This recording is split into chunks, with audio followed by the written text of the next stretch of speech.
To only IAS geography के series में ये 20th लेक्चर है और आपके सिलेबस के अकॉर्डिंग जब भी आप देखोगे तो इस सेक्शन में लेक्चर नंबर 20 एंड 21 दोनों लिखे हुए हैं।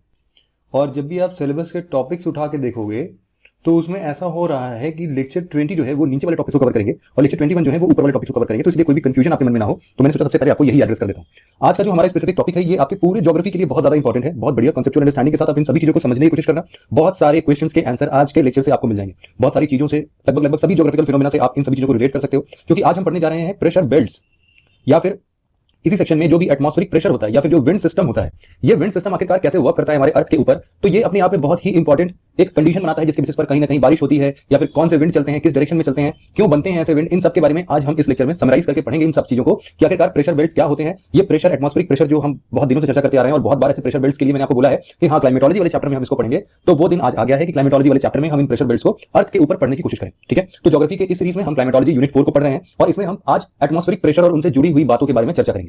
तो आज का हमारा जो सबसे पहला इंपॉर्टेंट टॉपिक है वो है प्रेशर बेल्ट। देखो, प्रेशर बेल्ट को अगर हमें समझना है तो सबसे पहले कुछ बेसिक अंडरस्टैंडिंग हमारे पास होनी चाहिए। उन बेसिक को सबसे पहले हम कवर करते हैं, उसके बाद हम प्रेशर बेल्ट्स पर कूदेंगे और उसको अच्छे तरीके से पढ़ के रिप्रेजेंट करके आज के आज इसको खत्म करेंगे। बहुत ही सिंपल सा टॉपिक है, अभी तक आपने पढ़ा नहीं है तो हो सकता है कि आपको बहुत डिफिकल्ट वर्ड्स लगते हो कि यहाँ पर इक्वेटोरियल लो प्रेशर बेल्ट है या फिर सब ट्रॉपिकल हाई प्रेशर बेल्ट है, सब पोलर लो प्रेशर बेल्ट या फिर सब पोलर हाई प्रेशर बेल्ट, जो भी है। तो ये सारी चीजें कैसे आती हैं, क्या इतने बड़े बड़े टर्म्स हैं, इसमें कोई भी आप तक कंफ्यूजन ना पहुंचे, इसकी पूरी जिम्मेदारी मैं लेता हूं। ठीक है, तो प्रेशर बेल्ट को मैं स्टार्ट कर रहा हूं, उसके पहले कुछ बेसिक्स पढ़ते हैं। तो प्रेशर सिस्टम एक्चुअल में होता क्या है। देखो, नॉर्मली हम अपने बचपन से यही चीजें पढ़ते आ रहे हैं कि जब भी एयर को हम लोग अगर हीट करते हैं, मतलब एक छोटा सा बर्नर लगा दें यहाँ पर, और इससे अगर हम इस बीकर जो कि खाली बीकर है, इस बीकर में जो भी एयर मॉलिक्यूल्स होंगे उनको अगर हम हीट करेंगे तो डेफिनेटली वो गर्म होने के बाद ऊपर उठेंगे। ये है बिल्कुल सही बात है। मतलब क्या है कि जब भी हम किसी भी एयर को हीट करेंगे तो वो क्या होगा, एक्सपैंड होगा। सबसे सिंपल फिनोमेना जो कि हम अपने बचपन से पढ़ते आ रहे हैं, जानते आ रहे हैं। और सिंपल दूसरी बात भी यही होगी कि जैसे ही हम इस गर्म हवा को इसके ऊपर एक टीन का ढक्कन लगा देंगे और इस ढक्कन को जैसे ही हम इसको ठंडा करने की कोशिश करेंगे तो ये वापस से कंट्रैक्ट हो जाएगा, कंप्रेस्ड हो जाएगा। ठीक है, मतलब कि एक्सपेंशन और कंप्रेशन ये दो फिनोमेनाज हैं जो कि हीट करने से और ये एयर मॉलिक्यूल्स को ठंडा करने से जुड़े हुए हैं। अगर हम एयर मॉलिक्यूल्स को गर्म करेंगे तो वो एक्सपैंड करेंगे, अगर हम उनको ठंडा रखेंगे तो वो कंप्रेस होंगे। अब यहां पर एक बात बिल्कुल तय है कि जब भी एक्सपेंशन होगा, कंप्रेशन होगा, तो यहां पर कहीं ना कहीं इनके इन दो फिनोमेना से जो एक कॉन्सेप्ट होती है डेंसिटी की, डेंसिटी इनकी वेरी करेगी कि नहीं करेगी। ऑब्वियसली बात है, जो भी चीजें एक्सपैंड होगी, ज्यादा वॉल्यूम कवर करेगी, वेट वेट कुछ होगा नहीं, तो उस केस में इनकी डेंसिटी काफी कम होगी। जब भी गैस कंप्रेस्ड होंगे, छोटे स्ट्रक्चर में होंगे, वॉल्यूम कम होगा इनका और वेट तो उतना ही होने वाला है, तो इसलिए इनकी डेंसिटी क्या होगी, इंक्रीज हो जाएगी। इतनी सिंपल सी बात तो सबको पता ही होगी, नहीं पता है तो पता चल गई है। तो एक्सपेंशन और कंप्रेशन से क्या हो रहा है कि डेंसिटी में वेरिएशंस आ रहे हैं। अब हमको पता है कि जब भी कोई चीज एक्सपैंड होती है तो वो ऊपर की तरफ मूव करती है। ठीक है, जैसे कि हम एयर को हीट कर रहे हैं तो एयर को हीट करने के साथ साथ वो ऊपर के डायरेक्शन में बढ़ेगी, और जब भी हम एयर को कूल करेंगे तो वो नीचे के डायरेक्शन में आएगी। इसी तरीके से हम इसको प्रेशर सिस्टम में कन्वर्ट करके पढ़ने की कोशिश करते हैं।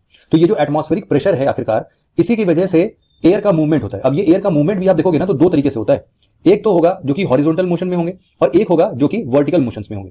तो इन दोनों के ऊपर कुछ ना कुछ फीचर्स, फिनोमेनास अटैच्ड हैं, इनको हम पढ़ने की कोशिश करते हैं। एटमॉस्फेरिक प्रेशर बेसिकली ये डिनोट करेगा कि हाँ भाई, कहां से ये हवा स्टार्ट हुई है और कहां से ये हवा, कहां पर ये हवा जाके खत्म हो रही है, इसके बाद कहां से उठ रही है और कहां पर गिर रही है, या फिर यहां से यहां जा रही है। तो ये जो एक साइकिल बन रहा है, या फिर कहां से ये सारे एयर जो भी हवाएं बहती हैं, जैसे कि हम अभी अपने गांव के एरिया में आप जाओ तो आप बोलते हो कि पूर्वी हवा बह रही है, मतलब कि ईस्ट से आने वाली जो ईस्टर्न है या फिर ईस्टर्लीज हैं वो चल रही है, जिसको हम लोग लोकल लैंग्वेज में पूर्वी हवा कहते हैं। तो ऐसे पूर्वी हवा का चलने का मकसद क्या है, आखिरकार वो वहीं से उसी टाइम पर, पर्टिकुलर टाइम पीरियड पर क्यों स्टार्ट हो गई चलना, इसके पहले क्यों नहीं चलती थी। तो ये सारी बातें जो भी होंगी आज के लेक्चर पढ़ने के बाद आपको ये सब कंफ्यूजन, और ये अपने आप में आप दिमाग से सोचेंगे ना इन सभी चीजों को तो अपने आप में समझ में आ जाएगा कि इसके बाद जो भी आपसे कोई भी एयर सिस्टम की बात करेगा कि हाँ ये एयर सिस्टम कहां से कैसे बहता है, क्या रीजन इसके पीछे, तो you will have an idea for this. तो ठीक है, प्रेशर सिस्टम हमने समझा कि किस हिसाब से एयर के डेंसिटी के ऊपर डिपेंड करता है, उसके वेट के ऊपर डिपेंड करता है। अब देखो, यहां पर प्रेशर सिस्टम के अंदर ही एक चीज हम पढ़ते हैं, हमने देखा कि हॉरिजॉन्टल मूवमेंट में भी हवाएं बहती हैं और वर्टिकल मोशन में भी हवाएं बहती हैं। अब इसको थोड़ा सा अपने अर्थ के ऊपर समझने की कोशिश करते हैं। होगा यूं कि जब अर्थ से ऐसी डायरेक्ट रेज हमारे पास पहुंचेंगी तो जो भी ये ग्रीन कलर का आप जमीन देख रहे हो ना, यहाँ पे ये हीट अप होगा, गर्म होगा कि नहीं होगा। और इस हीट के चलते हमने अभी लास्ट लेक्चर में ही इन सभी बातों को पढ़ा है कि कौन से वेवलेंथ, छोटा वाला कि बड़ा वाला वेवलेंथ जो अर्थ एमिट करेगा। बिल्कुल सही, शॉर्ट वेवलेंथ से तो अर्थ तक रेज पहुंचती हैं जो कि अर्थ को हीट करती हैं, अर्थ इनको एब्जॉर्ब करता है और फिर इनको लॉन्ग वेवलेंथ की रेज में एमिट करता है। अब मान लो यही अर्थ सरफेस काफी गर्म हो गया है, ऑब्वियसली बात है ना कि जब ये हीट एमिट करेगा तो इसके आसपास रहने वाले सभी जो एयर मॉलिक्यूल्स हैं वो भी गर्म होंगे, और जब ये गर्म हो जाएंगे तो ये एक्सपैंड करेंगे और ये ऊपर के डायरेक्शन में मूव होना स्टार्ट कर देंगे। बिल्कुल जायज सी बात है। अब एक बात यहां पर आपको अपने मन में बना के चलनी है हमेशा के लिए कि जब भी टेम्परेचर किसी का भी ज्यादा होगा किसी भी जगह का, तो उस जगह पे हमेशा लो प्रेशर सिस्टम डेवलप होगा। अब लो प्रेशर क्यों है, इसका भी अपना रीजन है। भाई प्रेशर क्यों लगता है, आप अगर टेबल के ऊपर चढ़ के बैठ जाओ तो आपका प्रेशर टेबल पे लगने लगेगा। क्यों ऐसा हुआ कि आपका प्रेशर, आपका जो वेट है वो टेबल के ऊपर लग रहा था। यहां कौन सा फिनोमेना, यहां तो हवाएं ऊपर की तरफ बढ़ रही हैं, जमीन पर धक्का नहीं लगा रही है, ना ही इसकी तरफ कोई प्रेशर अप्लाई कर रही है, तो ऑब्वियसली बात है कि ये लो प्रेशर सिस्टम ही होगा। अगर इतनी बातें नहीं भी समझ में आती हैं या फिर आपको हर बार इतना सोचना पड़ता है, तो आप हमेशा ये समझना कि जब भी टेम्परेचर यहां पर ज्यादा होगा तो यहां पर बनेगा लो प्रेशर सिस्टम। ठीक है, इतनी बात समझ में आ रही है। लो प्रेशर सिस्टम का कहना यह होगा कि इस लो प्रेशर सिस्टम से जो भी एयर मॉलिक्यूल्स इसके ऊपर होंगे वो ऊपर की तरफ मोशन करना स्टार्ट कर देंगे, ऊपर की तरफ बढ़ना स्टार्ट कर देंगे। अब यहां पर होगा क्या, देखो एक पेक्यूलियर फिनोमेना है जो कि हमेशा ऐसे लो प्रेशर सिस्टम के साथ जुड़ा हुआ होता है। वो ये है कि देखो क्या होगा कि जब भी मान लो ऐसे यहां पर इक्वेटर वाले रीजन में हम बात करें तो इक्वेटर पे मोर और लेस साल भर सूरज की धूप जो होती है वो हमेशा 24 घंटे नहीं, मतलब जो भी दिन में होती है वो तो पड़ती ही है। तो उसके आधार पर अगर बात करें तो वहां पर इक्वेटर पर तो लो प्रेशर सिस्टम ही बनना चाहिए, है कि नहीं है। तो ये लो प्रेशर सिस्टम बहुत बार होगा ना कि आसपास में मान लो वाटर या फिर ओशन सरफेस पे अगर ऐसा कुछ लो प्रेशर सिस्टम डेवलप होगा तो जो भी हवाएं इसके चारों तरफ हैं वो ऊपर जब भी उठेंगी तो आपको ये पता चल रहा है ना कि ये वाटर ड्रॉपलेट्स भी अपने साथ लेके उठेंगी और ये जाएंगी कहां तक पहुंच सकती हैं। तो हमने लास्ट लेक्चर में जब एटमॉस्फेयर के स्ट्रक्चर्स को पढ़ा था तो हमने पढ़ा था कि देखो एक जगह आती है जहां पर ट्रोपोस्फियर खत्म हो जाता है और इसको हम लोग क्या नाम देते हैं, बिल्कुल सही, ट्रोपोपॉज बोलते हैं। तो ओवरऑल देखा जाएगा ना तो ट्रोपोपॉज तक ही हवाएं ऊपर उठ सकती हैं, उसके बाद तो स्ट्रेटोस्फियर आ जाता है और उस स्ट्रेटोस्फियर में ऐसा कुछ भी हवाएं वगैरह हमने पहले ही पढ़ा था कि विंड्स वगैरह वहां चलती नहीं है, इसीलिए एरोप्लेन ये सब बहुत इस तरीके से वहां पर चलते हैं बिना किसी बाधा के। तो यहां पर जो ट्रोपोपॉज है, इस ट्रोपोपॉज के नीचे, और ट्रोपोपॉज का टेंपरेचर कितना है भाई, कितना पढ़ा था हमने, -80 डिग्री सेल्सियस तक पहुंच जाता है ये इक्वेटर वाली अगर बात करें तो। अब यहां पर खुद सोचो कि जब -80 डिग्री सेल्सियस पर ये ट्रोपोपॉज का है तो कितनी ठंड होगी। जाहिर सी बात है जब ये गर्म हवाएं ऊपर की तरफ बढ़ती होंगी तो हमने पढ़ा था कि हर 165 मीटर चलने के बाद 1 डिग्री सेल्सियस टेंपरेचर में गिरावट देखने को मिलती है, या फिर हमने यूं भी पढ़ा था कि हम अगर 1 किलोमीटर ऊपर की तरफ बढ़ेंगे तो लगभग 6.5 degree Celsius 6.5 degree Celsius temperature कम हो जाएगा। मतलब जैसे जैसे ये गर्म हवाएं ऊपर की तरफ बढ़ती जाएंगी वैसे वैसे ये हवाएं ठंडी भी होती जाएंगी। ये भी बात समझ में आ रही है। तो जैसे ही ये हवाएं ठंड होती जाएंगी, ठंडी होती जाएंगी, तो इन हवाओं का क्या होगा, इनका होगा कंडेंसेशन। कंडेंसेशन क्या फिनोमेना है, एक ऐसा फिनोमेना है जिसमें जो भी एयर मॉलिक्यूल्स होते हैं वो लिक्विड मॉलिक्यूल्स में चेंज होते हैं। अब यहां पर एटमॉस्फेयर में ऊपर हमने पढ़ा था, इनके कंपोनेंट्स में हमने पढ़ा था कि देखो डस्ट पार्टिकल्स वगैरह ये सभी एटमॉस्फेयर में प्रेजेंट होते हैं, एरोसोल होते हैं, डस्ट पार्टिकल होते हैं, एशेस होते हैं, ये सब एटमॉस्फेयर में यूं ही इधर उधर घूमते टहलते रहते हैं। तो जो ऐसे छोटे छोटे डस्ट पार्टिकल्स होंगे इनके ऊपर ये वाटर ड्रॉपलेट्स जो है वो कंडेंस होना स्टार्ट करते हैं। लेकिन अब आप सोचो कि इनकी इन डस्ट पार्टिकल्स की भी तो एक औकात होगी ना, एक क्षमता होगी ना कि कितना पानी है अपने एक छोटे से डस्ट पार्टिकल कितना पानी अपने अंदर स्टोर करके फिर भी उसी हाइट पर बना रहेगा। अगर उसके ऊपर एक बाल्टी पानी डालोगे तो वो भी तो नीचे ही गिर जाएगा ना जी। तो इसीलिए डस्ट पार्टिकल्स जो है वो इस वे में अपने वाटर ड्रॉपलेट्स को उठा सकता है। और वो भी क्यों हो रहा है, क्योंकि यहाँ पर टेंपरेचर कम है। भी तो ये गर्म हवाएं थी, ये तो हवा में ही वाटर वेपर के फॉर्म में ही थी जो कि ऊपर जाते जाते थोड़ी ठंड हुई है, और ठंडे के साथ साथ जब ये पानी में चेंज हो रही थी तो इनको रेस्ट करने के लिए कुछ चाहिए था, तो इन्होंने अगल बगल से जो भी डस्ट पार्टिकल्स मिला उसके ऊपर ये जाके बैठ गई। ठीक है, लेकिन इस डस्ट पार्टिकल का अपना एक सैचुरेशन पॉइंट होगा, एक लेवल होगा जहां पर पहुंचने के बाद फिर ये बोलेगा कि भैया अब और पानी में नहीं ले सकता हूं, अब मेरे से नहीं उठाया जाएगा और मैं अब नीचे गिर जाऊंगा। तो इस ड्यू पॉइंट तक, इसको क्या बोलते हैं, इसको बोलते हैं ड्यू पॉइंट। इस ड्यू पॉइंट तक ये डस्ट पार्टिकल्स अपने आप में वाटर के ड्रॉपलेट को होल्ड किया रहेगा। जैसे ही ये ड्यू पॉइंट अचीव होगा तुरंत से बारिश हो जाएगी। ठीक है, यही बात होगी ना। तो आप हमेशा इसीलिए, जैसे कि हमने अभी पिछले लेक्चर्स में पढ़ा था कि भाई इक्वेटर वाले रीजन में हर शाम में बारिश होती है। तो हर शाम में बारिश क्यों होती है उसका रीजन समझ में आ रहा है आपको, क्योंकि वहां का जो पानी वाला लेवल है वहां पर एक बनता है लो प्रेशर सिस्टम, और उस लो प्रेशर सिस्टम से ये गर्म हवाएं ऊपर उठती हैं, ऊपर उठने के बाद ये ठंडी हो जाती हैं, जो भी यहाँ पर डस्ट पार्टिकल्स प्रेजेंट होते हैं बोलते हैं भैया अब हमसे ना सहा जाएगा, और इसके बेसिस पर ये जो भी क्लाउड फॉर्मेशन होगा। मतलब एक इंपॉर्टेंट पॉइंट आप यहां पर समझो कि जहां पर भी लो प्रेशर सिस्टम होगा वहां पर क्लाउड फॉर्मेशन जरूर से होगा, और हैवी डेंस क्लाउड सिस्टम बनेगा इक्वेटर के पास में या फिर कहीं पर भी लो प्रेशर सिस्टम हो। ठीक है, तो इस लो प्रेशर सिस्टम से क्लाउड फॉर्मेशन हो रहा है। क्लाउड फॉर्मेशन से जब ये क्लाउड्स ड्यू पॉइंट तक अचीव करेंगे तो यहां से बरसेगा पानी, और ये झमाझम पानी जो भी बरस रहा है ये इक्वेटर के ऊपर हमेशा मेंटेन रहेगा।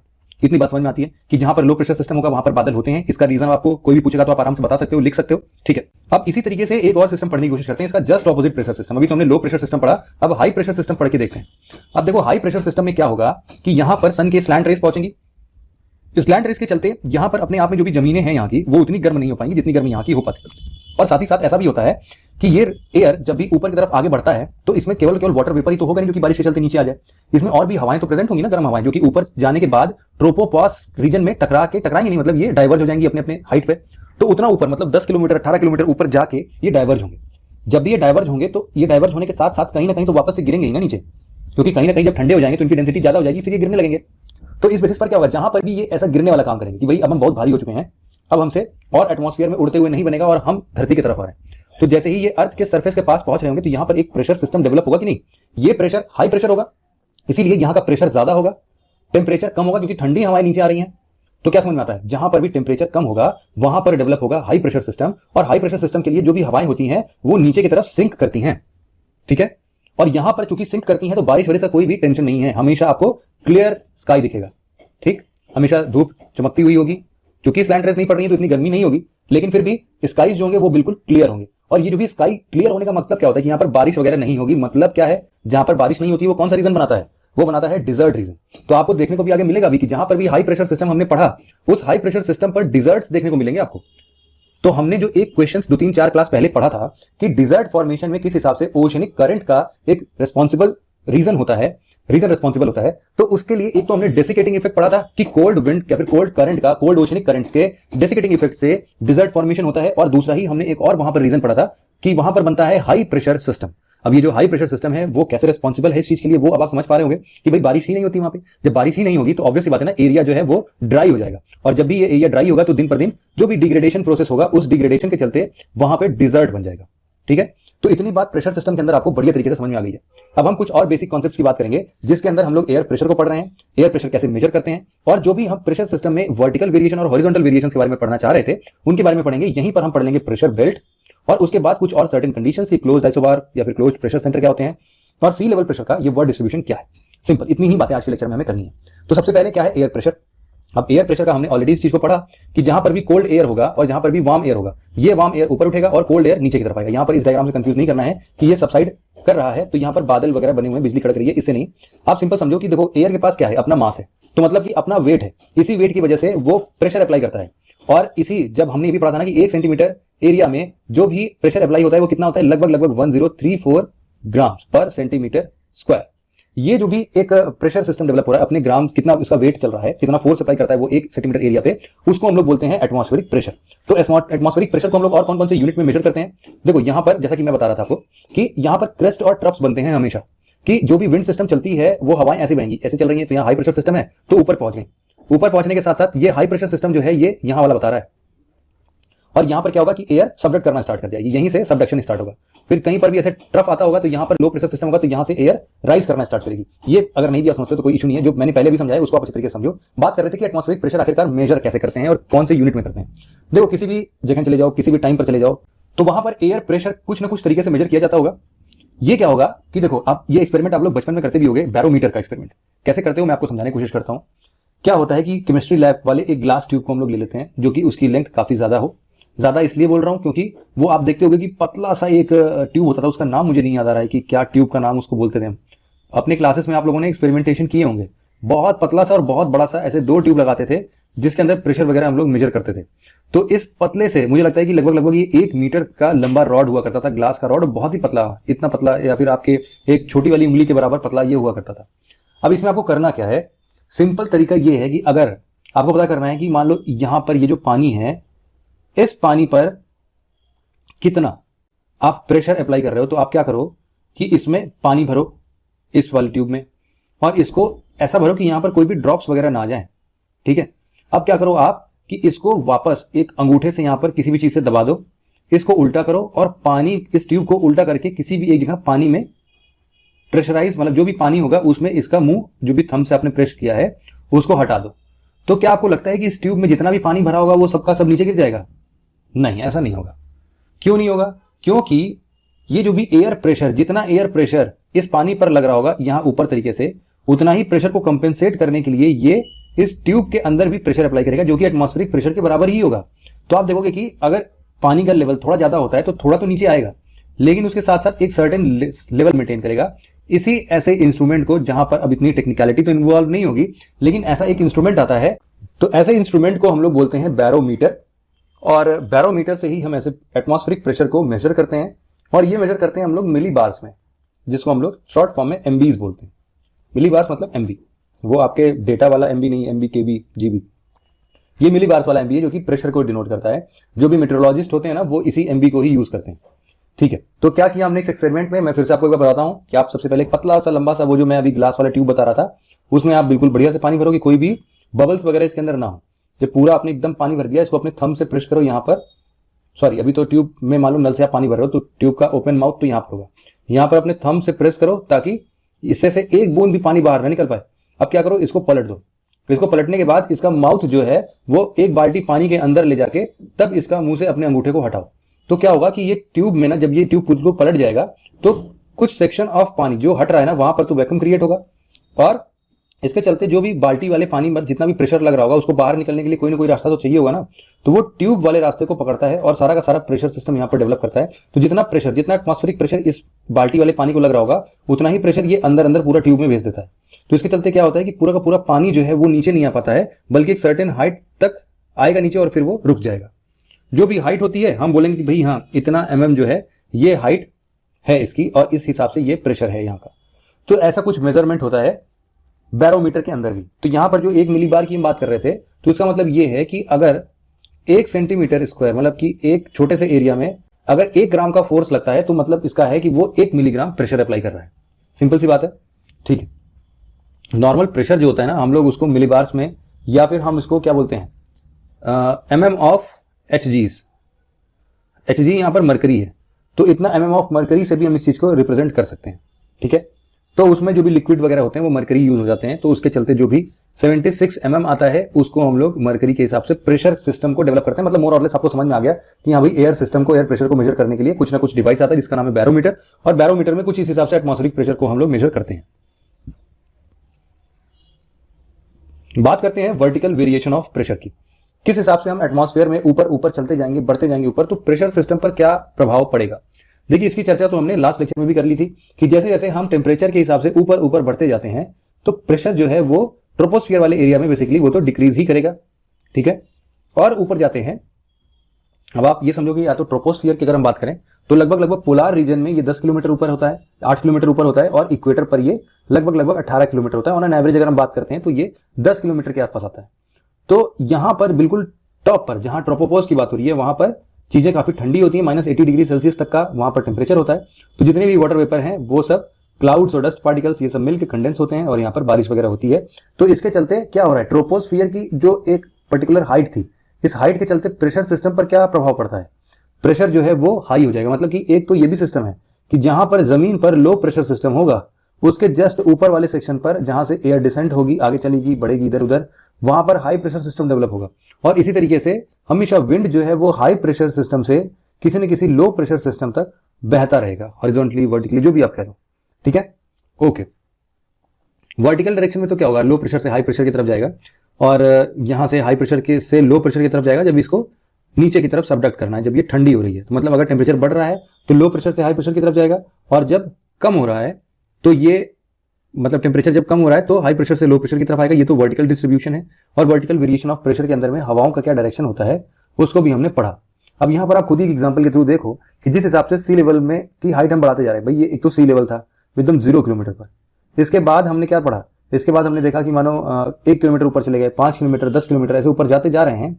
तो किस हिसाब से प्रेशर जो है वो कम होता जा रहा है। पहले 1013 था, फिर 898, फिर 540, फिर 265 एमबी हो गया। इसी के साथ साथ आप देखोगे टेम्परेचर में भी गिरावट देखने को मिलती है। टेम्परेचर भी सही सी लेवल पर 15 डिग्री हुआ करता था, 1 किलोमीटर ऊपर गए तो 8.7 हो गया, फिर 5 किलोमीटर गए तो 17.3 हो गया, और 10 किलोमीटर गए तो 7 डिग्री सेल्सियस नेगेटिव का। ये सारे टेम्परेचर सिस्टम डेवलप हो रहे हैं। मतलब कि जैसे जैसे हम अर्थ के हाइट से ऊपर बढ़ते जा रहे हैं प्रेशर और टेम्परेचर दोनों ही डिक्रीज कर रहे हैं, और ये रीजन वैलिड है ट्रोपोस्फियर तक। ओके, अब वर्टिकल डिस्ट्रीब्यूशन में एक और बात कि आप देखो जैसे माउंट एवरेस्ट वगैरह है तो वहां पर का एयर प्रेशर सिस्टम कितना होगा, काफी कम होगा।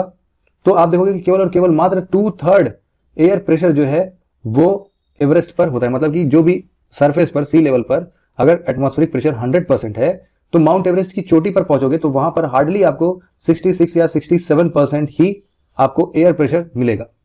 अब इसके चलते मैंने बताया भी था लास्ट लेक्चर में क्यों फिर नाकों से ब्लीडिंग होने लगती है, क्योंकि हमारा जो ब्लड प्रेशर सिस्टम है वो इस 66-67% वो कंपेंसेट नहीं कर पाता है और वो आउटबर्स्ट होता है, बाहर निकलने की कोशिश करता है, क्योंकि प्रेशर जो है ब्लड प्रेशर का वो हमारे बॉडी के अंदर से बॉडी के बाहर वाले डायरेक्शन में लगता है।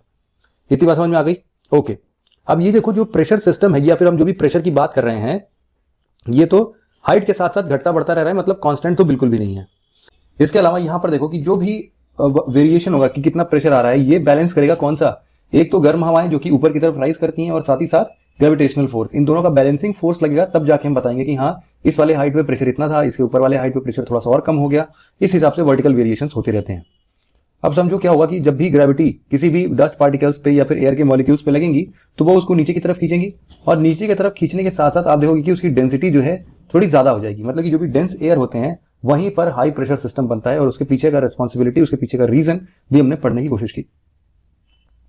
अब इसी के चलते मतलब ऐसा होगा कि वर्टिकल वेरिएशन हमको जहां जहां देखने को मिलेंगे, उसके चलते हम लोग देखेंगे कि वहां का वेदर सिस्टम कैसा है, वहां क्लाइमेटिक कंडीशन कैसा है। इन सब के बारे में भी हम वर्टिकल वेरिएशन इन प्रेशर से देख सकते हैं कि कहां पर बादल बनेगा, कहां पर नहीं बनेगा, इन सब चीजों से। अगर हम बात करें हॉरिजॉन्टल डिस्ट्रीब्यूशन ऑफ प्रेशर की, तो यहां पर देखो इस प्रेशर सिस्टम को पढ़ने के लिए हमको एक कॉन्सेप्ट को जानने की जरूरत होती है, जिसको हम लोग बोलते हैं आइसोबार्स का कॉन्सेप्ट। आपको याद होगा कि पिछले लेक्चर में भी हमने आइसोथर्मल बात की थी। आइसोथर्म्स क्या होते हैं, आइसोथर्म्स के बारे में हमने पढ़ा था। तो ये बोला था कि भाई जगह जगह पर क्या होता है कि टेम्परेचर जो है वो वेरी करता है, लेकिन सर्टेन एरियाज में टेम्परेचर ऊपर आ गया, कभी नीचे आ गया। तो ऐसे जमीनों पर या फिर ऐसे जगहों पर जहां पर ऐसे सेम टेम्परेचर के पॉइंट्स को एक लाइन से अगर हम कनेक्ट करके देखते हैं, तो इस लाइन को हम लोग बोलते हैं isotherms. Similar point of view में आइसोबार को रिप्रेजेंट करने के लिए यहां पर थर्म था, इसलिए ये टेम्परेचर को डिनोट कर रहा था। यहां पर बार था, इसीलिए ये इसको प्रेशर में डिनोट करेगा। अब प्रेशर में डिनोट करने का क्या मतलब है कि जिस हिसाब से आप यहां देखो कि इन सारे पॉइंट्स पर जो भी प्रेशर सिस्टम है वो प्रेशर बिल्कुल सिमिलर है, तो इसीलिए एक जो लाइन बनी इन सभी पॉइंट्स को कनेक्ट करती हुई, उसको हम लोग बोलते हैं आइसोबार। अब यहां पर एक वेरिएशन है जो कि आप देखते हुए चलो। देखो हॉरिजॉन्टल डिस्ट्रीब्यूशन में कहां पर स्टेबिलिटी या फिर सिमिलैरिटी ज्यादा देखने को मिलेगी, नॉर्दर्न हेमिस्फीयर में कि सदर्न हेमिस्फीयर में? आप बोलोगे सदर्न हेमिस्फीयर में। ऐसा क्यों? क्योंकि सदर्न हेमिस्फीयर में आप देखोगे कि यहां वाले रीजन पर ओशियन और लैंड मासेस का डिफरेंशिएशन देखने को नहीं मिलता है। मतलब एक जैसा प्रेशर, जैसा भी सीधी सीधी लाइन में जो कि लैटिट्यूड्स को फॉलो करता हुआ निकलेगा, यहां पर चूंकि अगर लैंड सिस्टम फिर वाटर फिर लैंड फिर वाटर ऐसा होता, तो यहां पर भी वेरिएशंस देखने को मिलते। जैसा कि यहां पर देखने को मिल रहा है कि भाई यहां पर लैंड वाला मास है तो यहां का लो प्रेशर कुछ और ही बता रहा है, यहां पर ओशन सरफेस पर हाई प्रेशर सिस्टम बना हुआ है।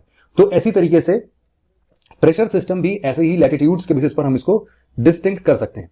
हालांकि यहां पर आपने इस डायग्राम में देखा वो काफी डिफरेंशिएटेड फॉर्म में था, लेकिन फिर भी हम इसको एक बार फिक्स तो कर ही सकते हैं। मतलब ओवरऑल मतलब ये है कि horizontal distribution of pressure in isobars की मदद से हम इसको डिफाइन कर सकते हैं।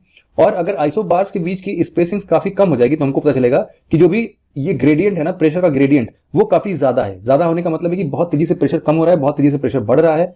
तो इसके चलते भी हम लोग वेरिएशन देख सकते हैं।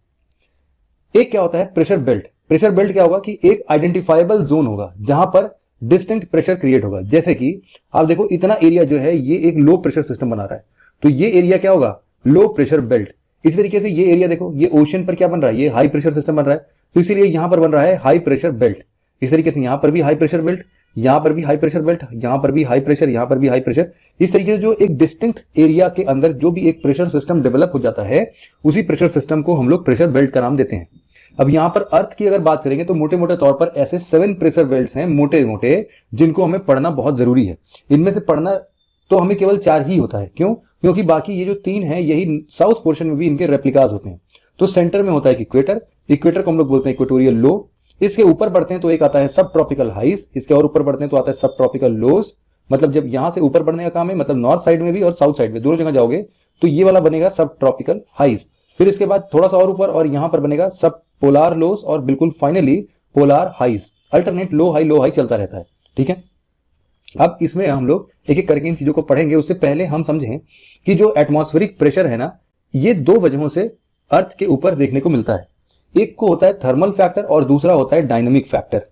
थर्मल फैक्टर में अभी तक हम चर्चा करते आए हैं कि भाई इंसुलेशन कितनी है, हीट कितनी पहुंच रही है हर लैटिट्यूड पर, जिस हिसाब से सन के डायरेक्ट रेज स्लैंट रेज पड़ते हैं, तो वो एक थर्मल फैक्टर इंट्रोड्यूस करेगा कि हाँ यहां से हवाएं ऊपर उठनी चाहिए, यहां से हवाएं सिंक होनी चाहिए। तो इस बेसिस पर एटमॉस्फेरिक प्रेशर जो है उसके लिए थर्मल फैक्टर रेस्पॉन्सिबल है। दूसरा फैक्टर जो रेस्पॉन्सिबल है उसका नाम है डायनेमिक फैक्टर। तो डायनेमिक फैक्टर का क्या मतलब है कि मान लो कभी कोरियोलिस फोर्स लगे, अब आप कोरियोलिस फोर्स के पीछे पड़े होगे, तो अगर कोरियोलिस फोर्स को समझना है तो लेक्चर आफ्टर लेक्चर, मतलब ये नेक्स्ट लेक्चर के बाद वाला जो लेक्चर होगा उसमें हम लोग स्पेसिफिक कोरियोलिस फोर्स का उसके अंदर एक टॉपिक है, जब हम कोरियोलिस फोर्स को बहुत ही बड़े तरीके से समझने की कोशिश करेंगे। आज भी हम कोरियोलिस फोर्स को केवल इतना ही समझेंगे कि नॉर्दर्न हेमिस्फीयर में जो भी हवाएं बहेंगी वो उसको अपने राइट हैंड साइड में डिफ्लेक्ट कर देगा, और जो भी हवाएं यहां पर सदर्न हेमिस्फीयर में बहेंगी तो वो अपने लेफ्ट हैंड साइड में उसको भी बेंड कर देगा। तो इस बेसिस पर कोरियोलिस फोर्स बनता है। और साथ ही साथ आप देखोगे कि एक एंगुलर मोमेंटम भी लगता है। ये एंगुलर मोमेंटम कोरियोलिस फोर्स जैसे कुछ ऐसे फोर्सेज हैं जिनको हम लोग डायनामिक फैक्टर के अंदर में इंक्लूड करते हैं, जो कि अर्थ के रोटेशन के हिसाब से आ सकते हैं। ठीक है, तो 2 फैक्टर्स हो गए, एक थर्मल फैक्टर और एक डायनामिक फैक्टर। अब इसके चलते ये जो इतने हम लोग प्रेशर बेल्ट्स पढ़ रहे थे वो दिखने में कुछ ऐसे होते हैं कि जो बीच में है बिल्कुल ये वाला रीजन, यहां पर बनते हैं इक्वेटोरियल लो प्रेशर बेल्ट। ये जो ग्रीन वाली पट्टी आप देख रहे होगे यहां पर, इसके ऊपर बढ़ोगे तो आपको मिलेगा सब ट्रॉपिकल हाई प्रेशर बेल्ट, सब ट्रॉपिकल हाई प्रेशर जोन, उसके बाद सब पोलार लो प्रेशर जोन, और बिल्कुल आखिरी में जो ऊपर ऊपर है ये पोलार हाइज है। ठीक, तो ये ऐसे मतलब कितने हो गए 1 2 3 4 5 6 और 7, ऐसे 7 प्रेशर बेल्ट हैं जो कि हमारे अर्थ के ऊपर मिलते हैं। अब इनको हम समझने की कोशिश करते हैं। यहां पर भी देखो ट्रोपोपॉज का बहुत अच्छे तरीके से ध्यान दिया गया है कि यहां पर इसको 18 किलोमीटर ऊंचे तक दिखाया है, और यहां पर चूंकि ट्रोपोपॉज कम लेयर का होता है तो इसलिए यहां की हाइट थोड़ी कम है। अब इन्हीं बेसिस पर हम लोग इस प्रेशर डिस्ट्रीब्यूशन को पढ़ेंगे। ये कुछ उसी का 3D डायग्राम। अब 3D डायग्राम जब आप पढ़ ही रहे हो तो इसमें आप एक चीज ये भी समझते रहो कि यहां पर इक्वेटर पे आप देखो कि ये जो लाइन आपको दिख रही है ना नीचे आते हुए, यहां पर कोरियोलिस फोर्स जब भी लगेगा तो ये हमने नॉर्दर्न हेमिस्फीयर में है तो ये अपने राइट हैंड साइड में डिफ्लेक्ट हो जाएगी। या आप बोलोगे तो लेफ्ट हैंड साइड है, नहीं ऐसा नहीं है। आप इस साइड आ रहे हो ना, तो इस साइड आते टाइम आपका चेहरा जो है, आप यहां पर इस तरीके से खड़े हो कि आपका चेहरा इक्वेटर की तरफ हो, तब आप देखो कि ये जो भी बेंड हुआ है ये राइट हैंड साइड ही बेंड हुआ है। इस तरीके से सदर्न साउथ ईस्ट में आप देखो किस हिसाब से अगर प्रेशर यहां से ऊपर की तरफ आ रहा है तो ये अपने लेफ्ट हैंड साइड की तरफ बेंड होगा। सिमिलर अप्रोच में जब आप 30 डिग्री लैटिट्यूड तक पहुंच जाओगे नॉर्थ और साउथ डायरेक्शन में, तो वहां से बहती हैं वेस्टर्लीज, और ये जो वेस्टर्लीज हैं ये इधर डायरेक्शन से ऊपर डायरेक्शन में जाना चाहती हैं। और इनके पीछे क्यों है, देखो यहां पर, क्योंकि ये इस डायरेक्शन में जा रही है, यहां पर इस डायरेक्शन में आ रही थी, तो इन सबके पीछे क्या रीजन है, क्या रिस्पॉन्सिबिलिटीज इन फैक्टर्स के पीछे है, उनको हम पढ़ने की कोशिश करते हैं। देखो अब इस डायग्राम से हम चीजों को समझने की कोशिश करते हैं, प्रेशर बेल्ट को समझने की कोशिश करते हैं। मानते हैं कि ये अर्थ का 1/4 हिस्सा हम लोग को स्ट्रेच्ड फॉर्म में दिखाया गया है, जिसमें से ये वाला जो पॉइंट है, ये वाला लंबा नीचे तक, ये किसको रिप्रेजेंट कर रहा है, ये रिप्रेजेंट कर रहा है इक्वेटर को। ठीक है। अब इसके बाद जैसे जैसे हम ऊपर की तरफ बढ़ते जाएंगे लैटिट्यूड चेंज होते जाएंगे, तो मान लो कि यहां पर कुछ एक लैटिट्यूड है जिसका नाम हम लोग क्या दे रहे हैं, ये है मान लो 30 डिग्री का लैटिट्यूड। अब ये नॉर्थ और साउथ दोनों हो सकता है। इसके बाद मान लो थोड़ा सा हम और आगे बढ़ते हैं, यहां पर आते हैं, ये वाला कितना होगा, मानते हैं कि ये 60 डिग्री का लैटिट्यूड है, ये नॉर्थ और साउथ दोनों हो सकता है, यहां पर भी नॉर्थ और साउथ दोनों हो सकता है। और फिर ऊपर चलते हैं तो यहां पर जो एकदम टिप वाला पोर्शन है, यहां पर क्या आएगा हमारा, यहां पर आएगा पोल, मतलब कि ये अर्थ है और हम ऊपर ये व्हाइट स्पेस में एटमॉस्फेयर को रिप्रेजेंट कर रहे हैं, ये ब्लू कलर का हमारा अर्थ हो गया। अब यहां पर मानो कि एक सन रेज है। अब ये सन नॉर्मली कहां पर सबसे ज्यादा टाइम पर हेडेड रहेगा, ये रहेगा हमारे इक्वेटर वाले रीजन पर, मतलब कि यहां पर एक सिस्टम बनेगा गर्म की वजह से, लो प्रेशर सिस्टम, और इस लो प्रेशर सिस्टम के चलते क्या होगा कि एयर जो है वो राइज करना स्टार्ट होगा। अब ये राइज जो भी कर रहा है, ये हमेशा इस राइज में आप देखोगे सीधे कहां तक पहुंचेगा, ये मान लो ट्रोपोस्फीयर तक पहुंचता है और ट्रोपोपॉज पर ब्रेक हो जाएगा। इसके बाद ये सदर्न हेमिस्फीयर में भी जाना चाहेगा और नदर्न हेमिस्फीयर में भी जाना चाहेगा। तो जिस हिसाब से अब ये नदर्न हेमिस्फीयर में आने लगा, तो आप देखोगे कि जैसे जैसे इक्वेटर से हम दूर जाते जाते हैं, हमारा ट्रोपोपॉज का हाइट भी कम होता जाता है। इसीलिए एक ऐसा जगह आएगा कि जैसे जैसे ये गर्म हवाएं ऊपर बह रही थी तो ये ठंडी होती गई। अब जैसे ही ये ट्रोपोपॉज वाले एरियाज में हमने टेम्परेचर कितना बढ़ा था, हमने बढ़ा था -80 डिग्री सेल्सियस तक का टेम्परेचर होता है। अब इस टेम्परेचर के लिए आप देखोगे कि यहां पर 80 डिग्री सेल्सियस के टेम्परेचर पर कितनी ठंडी हो जाएगी। तो ये जब ठंड हो जाएंगी तो इनकी डेंसिटी काफी बढ़ जाएगी। ये चूंकि जाना तो पोल की तरफ चाहती थी, लेकिन पोल की तरफ ना जाके ये 30 डिग्री लेटीट्यूड पर ही सिंक होना स्टार्ट कर देंगी। अब जब ये सिंक होना स्टार्ट कर देंगी तो आप खुद ही समझो कि यहां पर कौन सा सिस्टम बनेगा।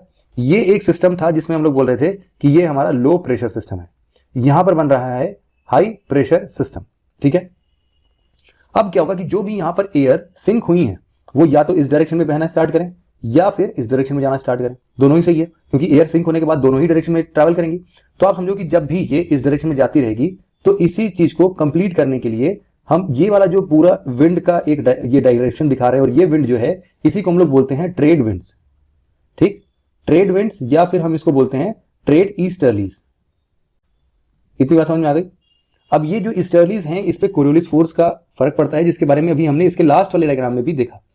अब क्या होगा कि हाई प्रेशर सिस्टम का, हाई प्रेशर सिस्टम बन गया, मतलब कि चीजें यहां पर सबडक्ट हो रही होंगी। इसको हम और आगे डेवलप करें, मतलब आप यहां पर तो पहले देखो कि एक सेल बन गया ना, यहां से राइज हुआ, इधर गया और फिर इधर आया, फिर ये वापस वहीं पर पहुंच गया। तो ये जो एक सेल है इसको हम लोग बोलते हैं हेडली सेल। ठीक, ये हेडली सेल इसको बोलते हैं, और यहां पर साइंटिस्ट जो थे उनका नाम हेडली था, इसलिए उन्हीं के नाम पे ये हेडली सेल पड़ गया। अब हम इसको एक और पढ़ते हैं। अब यहां पर लेकिन आप एक रीजन देखोगे तो ये आखिरकार कैसे हुआ, ये हुआ टेम्परेचर की वेरिएशन से। जब टेम्परेचर इसके लिए रिस्पॉन्सिबल था तो अभी हमने पढ़ा ना कि एटमॉस्फेरिक प्रेशर जो है वो दो बातों पर डिपेंडेंट होता है, या तो थर्मल डिस्ट्रीब्यूशन पर या फिर डायनामिक डिस्ट्रीब्यूशन पर। तो इसीलिए हम इस पूरे साइकिल को बोलते हैं कि भाई जो हेडली सेल है वो हमारा थर्मली इंड्यूस्ड सेल है। क्या है, थर्मली इंड्यूस्ड, मतलब टेम्परेचर के चेंज होने के कारण ये सेल डेवलप हुआ है। इतनी बात समझ में आ गई बिल्कुल क्लियर तरीके से, तो इतनी बात समझ में आ गई। ठीक है, अब हम एक और चीज पढ़ते हैं, ये पोलर वाले साइड पे। देखो पोलर वाले साइड पे क्या करना है ना कि एक चीज यहां से अर्थ को हम थोड़ा और पहले ही बेंड कर देते हैं, क्योंकि ऊपर हम एटमॉस्फेयर दिखाएंगे, वो मैंने स्पेस नहीं छोड़ा गलती से। तो हम समझते हैं कि यही हमारा पोल है, यहीं से हमें पोल मिल जाएगा। तो अब क्या हो रहा है कि एक और बात आपको ये समझनी पड़ेगी कि इस पोल के बिल्कुल टिप पर आप देखोगे तो हवाएं काफी ठंडी होंगी और हमेशा जब हवाएं ठंडी होती हैं तो नीचे की तरफ आती हैं, और जब भी हवाएं नीचे की तरफ आती हैं तो वहां पर प्रेशर ज्यादा अप्लाई होता है, इसीलिए पोल पर हमको कौन सा सिस्टम मिलेगा, हाई प्रेशर सिस्टम मिलेगा। इस हाई प्रेशर सिस्टम से जो भी हवाएं यहां पर सिंक होंगी वो इक्वेटर की तरफ जाने की कोशिश करेंगी, मतलब कि जो भी हवाएं हैं वो कहां जाना चाहती हैं, वो जाना चाहती हैं इक्वेटर की तरफ, ठीक है। तो इक्वेटर की तरफ जाना तो चाहेंगी, लेकिन एक ऐसा टाइम आएगा कि जब ये लगभग 60 डिग्री लैटिट्यूड तक पहुंचेंगी, तब तक ये जितनी ठंडी पोल पर थी उतनी ठंडी यहां बचेंगी नहीं, और इसके चलते ये कुछ गर्म हो जाएंगी, और जैसे ही ये गर्म होंगी, गर्म हवाएं कहां, ऊपर की तरफ बढ़ती हैं, तो ये ऊपर की तरफ राइज करना स्टार्ट कर देती है, ठीक। ये जब भी राइज करेगी तो कहां तक पहुंचेगी, ये पहुंचेगी केवल और केवल कहां तक, ट्रोपोपॉज तक, और फिर यहां से इसके पास दो रास्ते होंगे, या तो ये इधर जाए या तो ये इधर जाए, ठीक। तो इसी चीज में अगर ये इधर जाती है तो आप समझो कि ये इस डायरेक्शन में आएगी, और इस डायरेक्शन में आते आते ये कहां पर सबडक्ट होगी, फाइनली जब इसको पोल पे मिलेगा बात तो ये पोल पर धीरे से सबडक्ट हो जाएगी, ठीक है। तो यहां पर आप देखो कि हाइट कितनी होगी इसकी, 8 ही किलोमीटर है ट्रोपोपॉज की हाइट, इसीलिए यहां से ये नीचे सबडक्ट हो गई। यहां पर भी एक सेल बना जो कि कहीं ना कहीं टेम्परेचर की बेसिस पर ही रेस्पॉन्सिबल रहा है, क्यों, क्योंकि यहां पर बहुत गर्मी थी इसलिए यहां पर राइज हुआ था, यहां पर काफी ठंड थी इसलिए टेम्परेचर सारा का सारा जो हवाएं थी वो जमीन पर ही यहां से आगे की ओर बढ़ना स्टार्ट करती हैं, इसीलिए ये एक और सेल डेवलप होता है, इसका नाम हम लोग देते हैं पोलर सेल, ठीक। तो दो सेल ये हो गए। तीसरा जो है प्रेशर सिस्टम, हम क्या पढ़ रहे हैं अभी, ये प्रेशर सिस्टम में हाई प्रेशर सिस्टम, और जब यहां से हवाएं ऊपर की तरफ उठने लगेंगी तो इसको हम कौन सा प्रेशर सिस्टम बुलाएंगे, यहां से हवाएं ऊपर उठ रही जैसे कि यहां से उठ रही थी, तो इसीलिए यहां पर क्या बनेगा, ये बन जाएगा हमारा लो प्रेशर सिस्टम, ठीक है।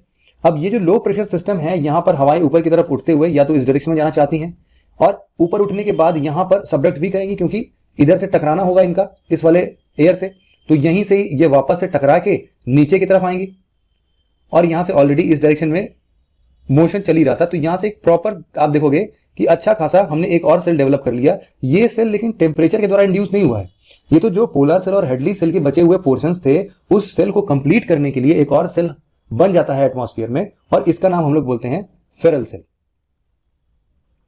ठीक। ये तीन सेल आपको पता चल गया, एक तो हेडली सेल, एक फेरल सेल और एक पोलर सेल। अब यहां पर लेकिन बात जो हमें समझनी है वो बात समझने की ये है कि इक्वेटर, पूरे इक्वेटर, अभी तो हमने एक टिप की बात की है ना, तो ये जो हाई प्रेशर सिस्टम है ये किसी एक पॉइंट पर नहीं बल्कि अर्थ के एक पूरे लैटिट्यूड पर बन रहा है। इस पूरे लैटिट्यूड का क्या नाम है, 30 डिग्री के आसपास वाला लैटिट्यूड। इस तरीके से एक लो प्रेशर सिस्टम बन रहा है 60 डिग्री के आसपास, तो इसको क्या बोलेंगे कि ये लो प्रेशर सिस्टम है।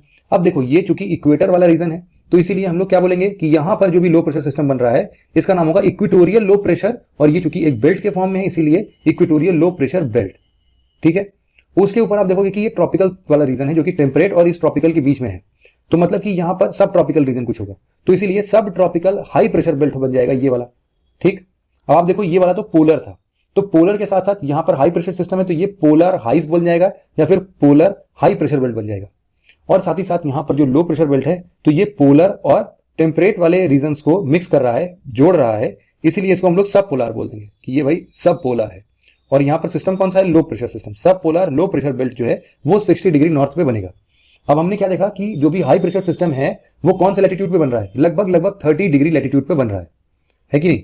तो इसी 30 डिग्री लैटिट्यूड पे आप देखोगे कि चीजें जब भी सिंक होती रहती हैं तो मैंने क्या बताया था कि यहां पर कोई भी क्लाउड फॉर्मेशन नहीं होता है, यहां पर खूब सारा क्लाउड फॉर्मेशन होगा, और इस क्लाउड फॉर्मेशन से बारिश भी बहुत ज्यादा होगी। लेकिन यहां पर जहां पर हाई प्रेशर सिस्टम बन रहा है वहां पर कोई भी क्लाउड नहीं बनेगा, बिल्कुल प्लेन एरिया होगा, क्लियर स्काई होगी, और यहां पर सिंक जो कर रहा है ये अपने आप में हवाएं काफी ठंड होंगी और काफी ड्राई होंगी। तो ये जो ड्राई एयर होगा यहां से सिंक करने वाला वो 30 डिग्री लैटिट्यूड पर डिजर्ट फॉर्मेशन कर देगा, ठीक। इसी चीज से हम लोग पूरे अर्थ के इस 3 साइकिल को पढ़ते हैं, हेडली सेल, फेरल सेल और पोलर सेल। इनको 3D व्यू में अगर आपको देखना है तो इसके पहले ही मैंने आपको यहां पर ये वाला डायग्राम पूरा देख के अच्छे तरीके से बताया। किस हिसाब से केवल और केवल हमने एक पॉइंट की बात की है साइड से देखने में, जबकि ये है पूरे राउंड अबाउट पूरे उस लैटिट्यूड पर।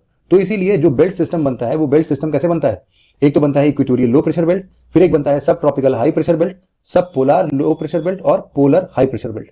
तो ये अब आपको बहुत ही इसी तरीके से समझ में आ गया होगा।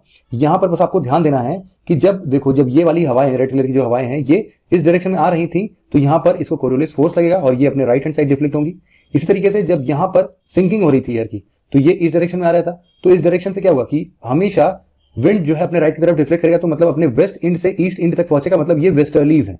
तो इसीलिए ये कहां चलते हैं, ये चलेंगे हमारे सब ट्रॉपिकल हाई प्रेशर जोन के और सब पोलर लो प्रेशर के बीच में चलेंगे वेस्टर्लीज। ट्रॉपिकल ईस्टर्लीज कहाँ चलते हैं? ये चलते हैं सब ट्रॉपिकल हाई प्रेशर जोन से इक्वेटोरियल लो प्रेशर जोन के बीच में। सिमिलर अप्रोच आपको नीचे भी रखना है, तो पूरा का पूरा कॉपी पेस्ट करना है नॉर्थ और साउथ में। अब यहां पर आप देखोगे कि कुछ और भी डिटेल्स हैं जो कि हमको इनके बारे में पढ़ने हैं, तो एक एक करके इनके बारे में डिटेल पढ़ना हम स्टार्ट करते हैं। उसके पहले हम एक चीज देखते हैं, जो हम आइसोबार की बात कर रहे थे, तो एक तो क्लोज्ड आइसोबार है। यहां पर क्या होगा कि ये जो क्लोज्ड आइसोबार है, जैसे ये वाला क्लोज्ड है सिंपल, तो नदर्न हेमिस्फीयर में आपको देखने को मिलेगा ऐसे क्लोज्ड आइसोबार्स काफी जगह पर देखने को मिलते हैं। ये एक प्रकार का लो प्रेशर सिस्टम होते हैं जो कि अपने आप में एक ऐसा सिस्टम डेवलप करते हैं जहां से हवाएं ऊपर की तरफ उठती हैं, और कुछ दूसरे होते हैं जहां पर ये जो भी बार्स हैं वो काफी सेपरेटेड होते हैं, काफी दूर दूर होते हैं, तो यहां पर हाई प्रेशर सिस्टम डेवलप हो जाता है। ओके, अब world distribution of sea level pressure के बारे में बात करते हैं। नॉर्मली हमने पढ़ा भी था कि भाई अगर सी लेवल पर एटमॉस्फेरिक प्रेशर को काउंट करेंगे तो ये लगभग 1034 ग्राम पर स्क्वायर सेंटीमीटर सी लेवल पर इतना प्रेशर एग्जर्ट करने को तैयार रहता है। तो ये जो अमाउंट है प्रेशर का, वो कहीं ना कहीं इस सी लेवल के साथ लिंक होता है, और सी लेवल में सभी कहां पर प्लांट है, कहां पर एनिमल है, कहां पर रॉक है, इन सब के ऊपर सेम इतना ही प्रेशर लगता है अगर वो सी लेवल पर ही खड़े हैं। सी लेवल एक हाइट है जो कि अर्थ के कॉमन हाइट को दर्शाता है। हमें पता है कि ओशन सरफेस में बहुत सारा डेप्थ है, माउंटेन्स में बहुत सारा हाइट है, तो एक ऐसा लेवल कलेक्ट कर लिया जाए, एक सी लेवल कलेक्ट कर लिया जाए, जिसके बेसिस पर हम लोग न्यूट्रलाइज होके बता पाए कि हाँ हम लोग अर्थ से कितने हाइट पर पहुंचे हैं, क्योंकि एक बेसिस चाहिए होगा ना कि भाई कितने ऊपर पहुंचे। फिर चला कोई ओशन सरफेस के 3 किलोमीटर नीचे से हाइट नापना स्टार्ट कर देता है, तो वो तो माउंट एवरेस्ट की हाइट 3 किलोमीटर कम कर देगा ना। तो इन सब के बेसिस पर एक ये प्रॉपर सिस्टम डेवलप होकर आता है कि ये आखिरकार कौन सा प्रेशर किसके ऊपर लग रहा है और इसका क्या नाम दे रहे हैं। अब यहां पर इक्वेटर के पास में हमने क्या देखा, इक्वेटोरियल लोस, और पोलर के पास में हमने देखा पोलर हाइज। तो जो भी 30 डिग्री नॉर्थ और 30 डिग्री साउथ वाले जो हम लोग एरिया देख रहे थे, उसको हम लोग क्या बोलते हैं, सब ट्रॉपिकल हाइज बोलते हैं, या फिर सब ट्रॉपिकल हाई प्रेशर बेल्ट। अब इसके चलते देखो क्या होगा कि जस्ट ऑपोजिट थोड़ा सा और ऊपर हम जाएंगे तो 60 डिग्री नॉर्थ लैटिट्यूड +-5 के चलते हमको वहां पर सब पोलर लोज या फिर सब पोलर लो प्रेशर बेल्ट देखने को मिलेगा, और पोल्स पर पोलर हाइज या फिर पोलर हाई प्रेशर बेल्ट। इसके अलावा आप देखो कि क्या ये चीजें हमेशा फिक्स होंगी क्या? ये जो भी हमने अभी बेल्ट और ये सब चीजों की बात की है, तो ये क्या हमेशा इक्वेटर पर ही बनेगा क्या? नहीं, ये ऐसा नहीं है। क्यों नहीं है? क्योंकि आपको भी पता है कि अर्थ जो है वो अपने एक्सिस पर टिल्टेड है, तो बहुत बार ऐसा होगा कि जो भी यहाँ पर इक्वेटोरियल लो प्रेशर डेवलप हो रहा है इक्वेटर पर, वो इक्वेटर पर ना होके नदर्न डायरेक्शन में, मतलब कि नदर्न हेमिस्फीयर में बने। और साथ ही साथ नीचे भी कभी कभी हो सकता है कि टिल्ट अर्थ का इस हिसाब से हो कि सन का सदर्न हेमिस्फीयर जो है वो सन की तरफ हो। उस केस में क्या होगा कि यहां से विंड सिस्टम कैसे डेवलप होंगी और कैसे आगे बढ़ेंगी, उसके पीछे भी रीजंस बेस्ड हैं। तो यहां पर आपको एक बात समझ में आती है कि ये जो भी स्ट्रक्चर हमने देखा ना अभी, वो कांस्टेंट नहीं है, वो वेरी करेगा किस हिसाब से सन का जो रेज है वो कहां पर सीधे सीधे पड़ रहा है। तो आप देखोगे कि जहां पर भी सन का रेज सीधे पड़ रहा होगा तो उसके ऊपर छोटे छोटे छोटे छोटे बादल दिखना भी स्टार्ट हो जाते हैं। एक बादल की लाइन बन जाती है जिसके बेसिस पर हम बिल्कुल क्लियर कट शॉट बता सकते हैं कि भाई हाँ, यहां पर बादलों का फॉर्मेशन हो गया है, तो यहीं पर हाई प्रेशर बेल्ट बनेगा ही बनेगा। और इनफैक्ट हाई प्रेशर बेल्ट बनता भी है। तो इसीलिए आप देखोगे कि 3D स्ट्रक्चर में तो कुछ इसी तरीके से दिखता है, और फिर आगे चल के हमने 2D वाले स्ट्रक्चर में भी यहां पर देख लिया। तो ये क्लोज्ड बार की हमने बात कर ली, सी लेवल पे प्रेशर का क्या डिस्ट्रीब्यूशन होता है और बाकी जगहों पर इस डिस्ट्रीब्यूशन का क्या नाम है। अब देखो जो भी प्रेशर बेल्ट हमारे पूरे दुनिया में पाए जाते हैं, उनमें से हमने कौन कौन से पढ़े? Equatorial low pressure belt. Equatorial low pressure belt कहीं ना कहीं ITCZ और डोलड्रम्स, इन दोनों से मिलकर बना हुआ है, या फिर इनको ही अलग अलग नाम बोलते हैं। डोलड्रम्स को ITCZ या फिर थर्मल इक्वेटर बोलते हैं। इन सब चीजों पर आप चीजों को थोड़ा सा समझ सकते हो कि इनके हैं तो अलग अलग नाम, लेकिन काम तो वही करेंगे ये। इसके अलावा दूसरा कौन सा था? सब ट्रॉपिकल हाई प्रेशर बेल्ट है। उसके अलावा सब पोलर लो और फिर पोलर हाई। तो इन चारों सिस्टम के बारे में थोड़ा सा डिटेल में चर्चा करते हैं कि कैसी क्लाइमेटिक कंडीशंस होती हैं, ऐसे जो भी एयर का अपलिफ्टमेंट या फिर सिंकिंग हो रहा है, इससे आसपास के जगहों के क्लाइमेटिक फीचर्स को हम कैसे एक्सप्लेन कर सकते हैं, कैसे रिलेट कर सकते हैं, इन सब के बारे में हम पढ़ना स्टार्ट करते हैं। सबसे पहले हम क्या पढ़ेंगे? ऑब्वियस सी बात है, इक्वेटोरियल लो प्रेशर बेल्ट को पढ़ेंगे। तो इस लो प्रेशर बेल्ट का अगर हम स्ट्रेच देखेंगे तो लगभग 10 डिग्री नॉर्थ से लेके 10 डिग्री साउथ तक इसका एक्सटेंशन हो सकता है, जो कि कभी कभी वेरी भी करता है। वो लगभग 20 डिग्री नॉर्थ 20 डिग्री साउथ तक भी चला जाता है, कभी कभी नीचे 5 डिग्री नॉर्थ 5 डिग्री साउथ तक भी आ जाता है, लेकिन जो भी इसका विड्थ है वो लगभग इतना ही होता है अप्रॉक्सीमेटली। अब यहाँ पर क्या दिखता है हमको कि यहाँ पर एक जोन ऑफ कन्वर्जेंस है। कन्वर्जेंस कैसा कि इधर डायरेक्शन से भी विंड सिस्टम जो है वो पैरेलली जमीन के पास से, हम देख रहे थे ना कि यहाँ पर लो प्रेशर था तो यहाँ से हवाएं उठी थी, इधर गई थी और यहाँ पर सबडक्ट हो रही थी, सबडक्ट होने के बाद इस डायरेक्शन में आ रही थी। तो ये जो इस डायरेक्शन की बात हम कर रहे हैं वो कहीं ना कहीं ये नॉर्थ ईस्ट ट्रेड विंड्स की बात कर रहे हैं। तो यहां पर क्या होता है कि एक जोन ऑफ कन्वर्जेंस दिख रहा है ना आपको इस लो प्रेशर में, कि भाई साउथ ईस्ट ट्रेड जो है वो भी इस डायरेक्शन में इशारा कर रही है और जो नॉर्थ ईस्ट ट्रेड है वो भी इस डायरेक्शन में इशारा कर रही है। तो इस कन्वर्जेंस जोन पर क्या होता है कि एक पतली सी लाइन बन रही है जो कि जहां से एयर अपलिफ्ट हो रही थी, है कि नहीं, अपलिफ्ट होके लो प्रेशर सिस्टम जहां पर डेवलप हो रहा था वहां से चीजें अपलिफ्ट हो रही थी और अपलिफ्ट होके इस डायरेक्शन और नीचे वाले डायरेक्शन में भाग रही थी। तो यहां पर आप देखोगे कि जो पतली सी एक लाइन है जिसको हम लोग जोन ऑफ कन्वर्जेंस भी बोल रहे हैं, इस जोन ऑफ कन्वर्जेंस को हम लोग डोल ड्रम्स बोलते हैं। ये वही वाले एरिया होंगे जहां से जो हवाएं हैं वो ऊपर की तरफ उठती हैं, और जब भी ऐसा होता है तो वो बहुत ही काम एयर मूवमेंट्स होता है, बहुत ही शांत वातावरण होता है वहां का, इसीलिए उसको हम लोग और एक नाम से बुलाते हैं जिसका नाम है डोल ड्रम्स। ठीक है, अब यहीं पर डोल ड्रम्स बोल लो आप लोग, और इसी में एक और लाइन होती है जिसको हम लोग ITCZ बोल रहे हैं, इंटर ट्रॉपिकल कन्वर्जेंस जोन। ये क्या होता है, शायद किसी ने डिस्कशन पेज पर क्वेश्चन भी पूछा था, तो इसको अभी हम आगे चल के ITCZ को पढ़ने की कोशिश करेंगे। लेकिन फिलहाल आप इतना समझो कि ये एक डोल ड्रम बनाता है और ये वैरी करेगा। ये जो लो प्रेशर सिस्टम आप देख रहे हो कि अभी केवल और केवल इक्वेटर पर देखने को मिल रहा है, वो तो तब है ना कि जब हमने अर्थ की टिल्ट को कंसीडर नहीं किया है। जैसे ही अर्थ के टिल्ट को कंसीडर करेंगे तो एक बार क्या होगा, गर्मियों के दिन में जो भी सन रेज हैं वो डायरेक्टली कहां तक पहुंचेंगी, वो 23.5 डिग्री नॉर्थ लैटिट्यूड तक पहुंचेंगी, और ठंडियों में सन रेज कहां पर सीधी होंगी, वो 23.5 डिग्री साउथ लैटिट्यूड पर होंगी। तो इसीलिए ये जो कन्वर्जेंस जोन यहां पर आप देख रहे हो कि अभी 0 डिग्री इक्वेटर पे बन रहा है, वो जरूरी नहीं है कि हर बार 0 डिग्री इक्वेटर पे बने, ये ऊपर और नीचे शिफ्ट करता रहता है बेस्ड ऑन द फैक्ट कि सन से डायरेक्ट रेस कहां पर पड़ रही है। जहां पर सन की डायरेक्ट रेस पड़ती होंगी वहीं पर लो प्रेशर सिस्टम बन जाएगा। सिंपल सा है ना, कि अभी तक तो हमने समझने के लिए बोल दिया कि भाई लो प्रेशर सिस्टम इक्वेटर पे बनता है, लेकिन असल में ऐसी बात नहीं होगी। ये वेरी करता रहता है, सन को फॉलो करता रहता है। ये लो प्रेशर सिस्टम या फिर ये जो सब tropical equatorial low pressure belt है, ये कभी नदर्न हेमिस्फीयर में भी बनता है और कभी कभी सदर्न हेमिस्फीयर में भी बनता है। तो इसके बेसिस पर हम देखते हैं कि सन जो है वो कैसे और कहां पर है, अर्थ के टिल्ट होने के कारण उसके बेसिस पर है। तो इक्वेटोरियल लो प्रेशर बेल्ट में कैसे फॉर्म होता है और क्या क्लाइमेट रीजंस हैं उनको हम लोग समझने की कोशिश करते हैं। तो देखो कैसे फॉर्म होता है, ये तो मैंने आपको पहले ही पढ़ाया कि इंसुलेशन जो है वो सबसे ज्यादा अमाउंट पर आता है। इसके चलते vertical upward movement of air create होता है जो कि नीचे की तरफ जमीन पर एक लो प्रेशर सिस्टम बनाता है। इसी को हम लोग इक्वेटोरियल लो प्रेशर बेल्ट का नाम देते हैं। ऐसे बेल्ट्स पर जहां पर भी लो प्रेशर सिस्टम डेवलप होगा, आप हमेशा देखना कि वहां पर काम कंडीशंस बनते हैं और यहां पर एयर वर्टिकल डायरेक्शन में अपलिफ्ट होती है। तो यहां पर आप देखोगे कि वर्टिकल केवल सेक्शंस में ही आपको विंड ट्रैवल करता हुआ दिखेगा। तो यहां पर जो भी हॉरिजॉन्टल मूवमेंट है, ये हॉरिजॉन्टल मूवमेंट यहां पर आपको देखने को नहीं मिलता है। कहां पे, इक्वेटोरियल लो प्रेशर बेल्ट की बात हो रही है। इस लो प्रेशर बेल्ट में अगर ये ओशन सरफेस से पास होता है तो अपने साथ साथ ये वाटर ड्रॉपलेट्स भी लेके जाएगा और फिर ऊपर कंडेंस होने के बाद बढ़िया बारिश करेगा। थंडर स्टॉर्म या फिर जो बड़े बड़े बादल्स होते हैं जिनको हम लोग क्यूमुलो निम्बस क्लाउड्स बोलते हैं, इनको भी अभी हम पढ़ेंगे कि क्लाउड की क्लासिफिकेशन क्या क्या है। निम्बस का मतलब क्या है, क्यूमुलो का मतलब क्या है, सिरस एक क्लाउड होता है इसका क्या मतलब है, अल्टो एक क्लाउड होता है उसका क्या मतलब है। तो ये सारी चीजें भी हम जब क्लाउड वाले चैप्टर में आएगा तो हम पढ़ लेंगे। जो आप समझो कि जो सबसे ज्यादा बारिश कराता है, काले काले रंग का एकदम बहुत ऊंचा ऊंचा ये जो बादल होता है, उसी को हम लोग बोलते हैं क्यूमुलो निम्बस क्लाउड। अब यहाँ पर क्यूमुलो निम्बस क्लाउड देखने को मिलेगा, थंडर स्टॉर्म्स वगैरह होंगे। तो इस तरीके से क्लाइमेटिक कंडीशंस में वेरिएशन देखने को मिल सकते हैं। और यहां पर एक बात आप हमेशा ध्यान रखना कि कहीं पर भी जब टेम्परेचर ज्यादा हो जाता है ना, तो वहां पर डेवलप होता है साइक्लोन्स। हमने पढ़ा भी था, देखो साइक्लोन्स को आने के लिए लगभग 25 डिग्री सेल्सियस का टेम्परेचर होना जरूरी है और यहां पर बनना चाहिए कौन सा, लो प्रेशर सिस्टम। ठीक है, तो कहीं पर भी ऐसा लो प्रेशर सिस्टम जहां पर टेम्परेचर लगभग 25 डिग्री सेल्सियस पानी के अंदर बन जाए, वहां पर साइक्लोनिक कंडीशंस डेवलप हो सकते हैं। लेकिन एक और फैक्टर जो रिस्पॉन्सिबल होता है यहां पर, वो साइक्लोन के लिए क्या होता है कि एक डायरेक्शन में ये रोटेट करना स्टार्ट करते हैं, वो डिपेंडेंट होता है कोरियोलिस फोर्स के ऊपर। अब कोरियोलिस फोर्स जो है ना, वो इक्वेटर के लगभग 5 डिग्री ऊपर और 5 डिग्री नीचे तक नहीं लगता है। इसके पीछे क्या रीजन है वो हम लोग नेक्स्ट क्लास में डिस्कस कर लेंगे। फिलहाल आप इन फैक्ट्स को केवल अभी ऐसे ही पढ़ते चलो। फिर क्या होगा कि जब ये साइक्लोनिक कंडीशन बन जाएगा तो ये यहां पर आप देखोगे कि इसका जो रेंज है वो ऐसे ही 5 डिग्री नॉर्थ से 5 डिग्री साउथ तक की तो है। तो इसके चलते यहां पर साइक्लोन्स नहीं बनते हैं। हम आगे चल के और भी इन cyclonic conditions, anti cyclonic conditions के बारे में डिटेल से पढ़ेंगे। अब देखो यहां पर एक जो ITCZ की बात हो रही थी कि इंटर ट्रॉपिकल कन्वर्जेंस जोन, ये बेल्ट आखिरकार क्या दिखाता है। यहां पर जो भी नॉर्थ से आने वाली ईस्टर्लीज, नॉर्थ ईस्टर विंड, और साउथ से आने वाली साउथ ईस्टर्ली ट्रेड विंड्स दोनों कन्वर्ज करती हैं। जैसे कि नाम से पता चल रहा है, इंटर ट्रॉपिकल मतलब कि दो ट्रॉपिकल रीजन से आए हुए विंड सिस्टम का कन्वर्जेंस है। और ये कन्वर्जेंस जहां पर भी जिस लाइन पर होगा उसी को हम लोग बोलेंगे इंटर ट्रॉपिकल कन्वर्जेंस जोन।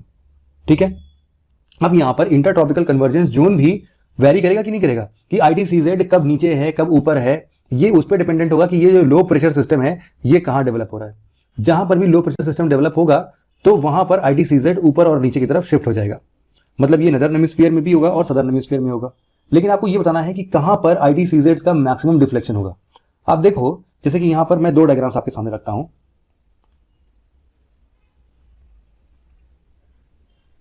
एक मिनट, हाँ ये रहा।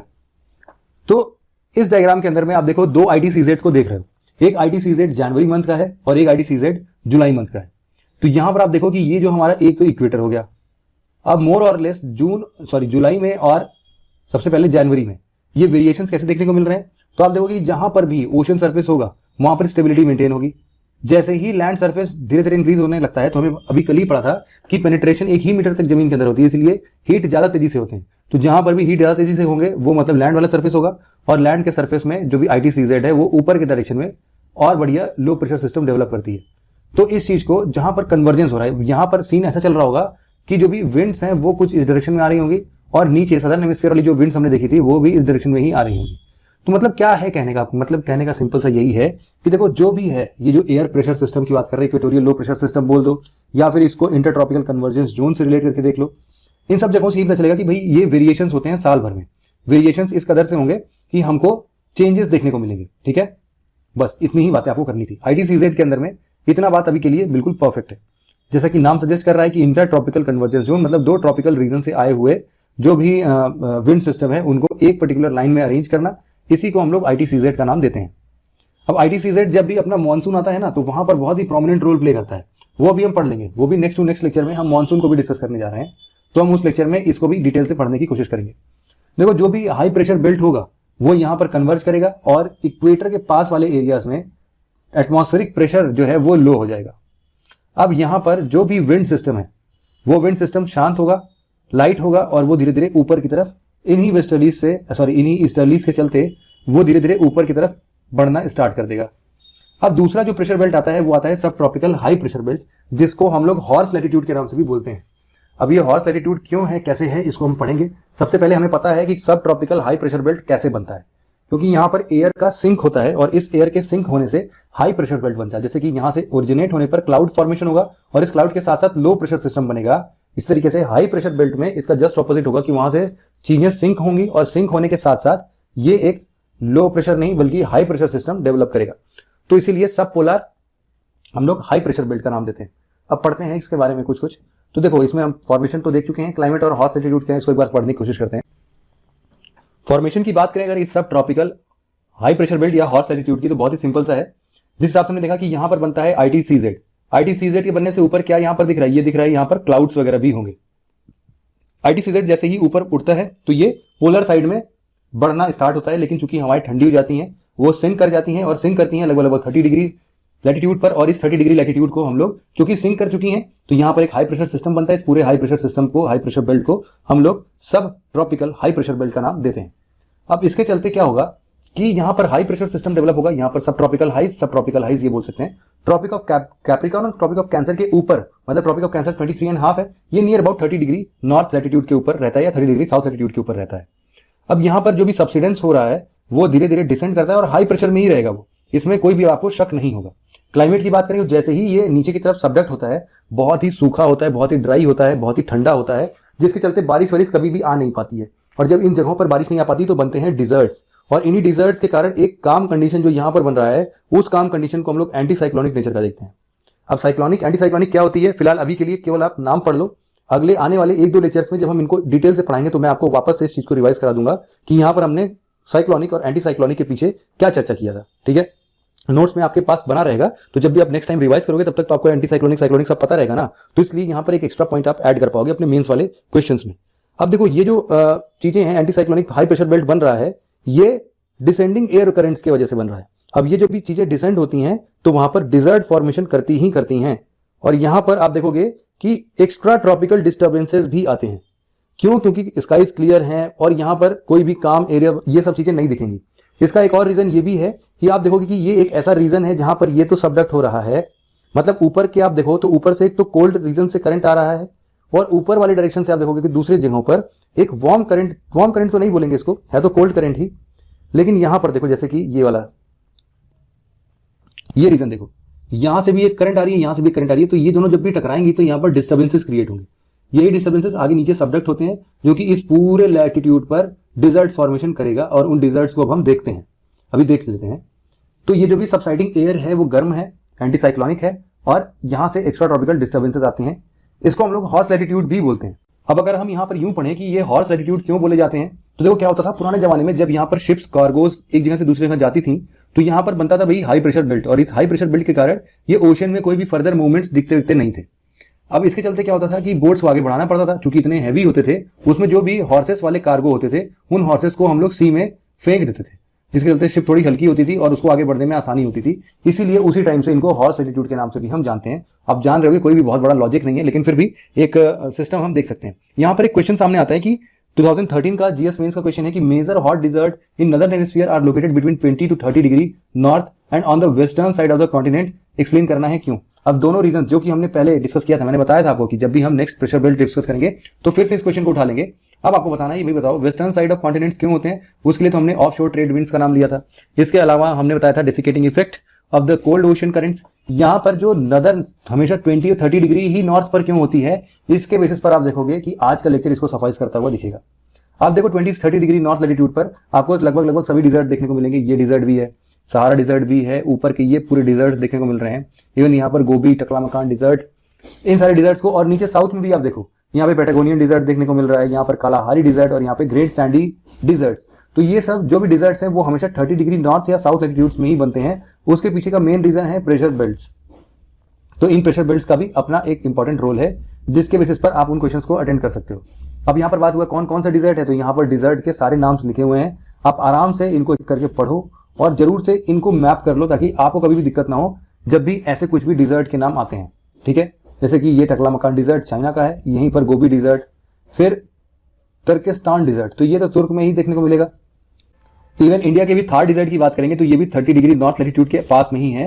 हमको भी पता है कि यहीं से एक ट्रॉपिक ऑफ कैंसर गुजरती है, तो ट्रॉपिक ऑफ कैंसर के साथ साथ आप देखोगे कि ये थार डिजर्ट भी 30 डिग्री नॉर्थ लैटिट्यूड के पास में ही है। तो बहुत सारे डिजर्ट्स हैं यहाँ पर जो कि 30 डिग्री नॉर्थ या 30 डिग्री साउथ पर ही देखने को मिलते हैं। उसके पीछे का रीजन जो है वो हमने पढ़ लिया।